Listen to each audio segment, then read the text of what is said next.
الحمد للہ رب العالمین والصلاة والسلام علی سید المرسلین اما بعد۔ ایک بھائی سوال کرتے ہیں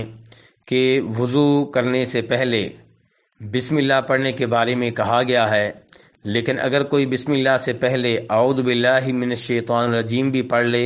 تو کیا یہ بدعت شمار ہوگا؟ تو گزارش یہ ہے کہ اس میں کوئی شک و شبہ نہیں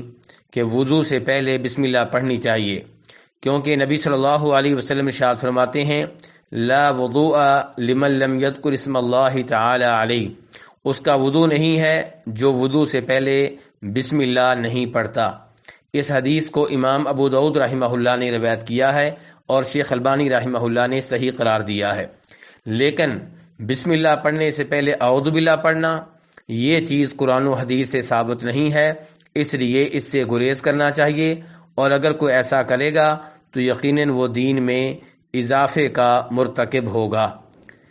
اور اس سلسلے میں ایک روایت آپ کے سامنے رکھنا چاہوں گا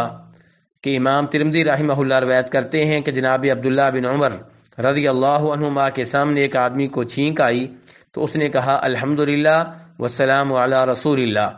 یعنی چھینک آنے کی وجہ سے اللہ کی حمد و ثنا بیان کرتا ہوں اور اس موقع پہ نبی صلی اللہ علیہ وسلم پہ سلام پڑھتا ہوں۔ تو جناب عبداللہ بن عمر رضی اللہ عنہما اس موقع پہ ناراض ہوئے اور اس آدمی سے کہا کہ چھینک آنے پہ الحمدللہ کہنے کے بعد اللہ کے نبی صلی اللہ علیہ وسلم پہ سلام پڑھنے کا طریقہ ہمیں بھی آتا ہے، لیکن نبی صلی اللہ علیہ وسلم نے اس موقع پہ الحمدللہ کہنا سکھایا ہے، سلام پڑھنے کے بارے میں آپ نے اس موقع پہ کچھ نہیں بتایا۔ تو آپ اس سے اندازہ کریں کہ صحابی اس بات پہ ناراض ہو رہے ہیں، اس سے پتہ چلا کہ جو شریعت نبی صلی اللہ علیہ وسلم نے بتا دی ہے